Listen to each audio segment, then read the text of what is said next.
So the Encyclopedia of African Religion that I just shared is a document written by African, continental Africa and the diaspora African scholars. They came together and they went across so many cultures across Africa and tried to put all these spiritual forms into a document so that there is no longer a debate as to what does the Ghanaian practice, what the Igbo practice, and what do the Mandingo. I'm a Mandingo, my ethnic group. So how different is my spirituality from the Igbo man? So they put all these things into one big encyclopedia so you can see it, including Kemet. So they said in their conclusion that basically the spirituality is the same, but there are different expressions of it. But the basic elements of it is the same. For example, the idea that nature is sacred. Okay, that nature is sacred. So that when we are speaking of the divine force itself, we are looking at nature as the manifestation of the power of that divine force. They all agree to that. They all agree that life is sacred.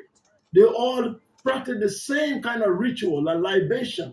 If you go to the Igbo culture, they practice libation. You go to all the way Mali and the Mandinga of Liberia or Mali, they practice the same libation. They will call it different name, but they still pour every wine. Some will use water. Some will use anything, but they still do the same libation. Circumcision as a rite of passage, they all do it. Okay, they do so many rituals, or they are all the same. But then when you go into idea of the cosmology, for example, the Dogon cosmology might be a little bit different from the cosmology of the Congo, but it depends on the environment. If people who live around water, yes, they will try to build their cosmology based on the war started with the water. Those who live in the desert or in the forest, they have a different kind of cosmology.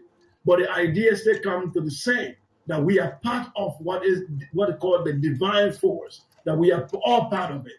So, and also they are all the same in the terms of using mythology.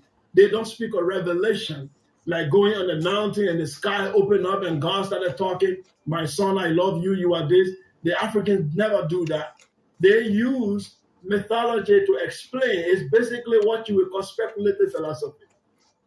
So it is not a revelation from the sky opening. They have just looked at nature and said, this is how God or whatever created universe would have done it. So they use speculative philosophy is speaking about the divine. You find that all over, you find that all over across Africa. So that's why they said the spiritual tradition is the same, but the manifestation or the expression of it is different across the continent. Powerful information. Very powerful. I'm going to post the Encyclopedia of African Religion in the comment section in the title. You can go back and take a good look at it, but this is a powerful explanation when it comes to spirituality and the connection that it has all over Africa. Because people are claiming that there's a lot of different African spiritual systems, and they all believe differently. And this man has given us a powerful explanation for that. And for that, I thank you. Shout out to Sonetta TV, the House of Consciousness, Black News 102.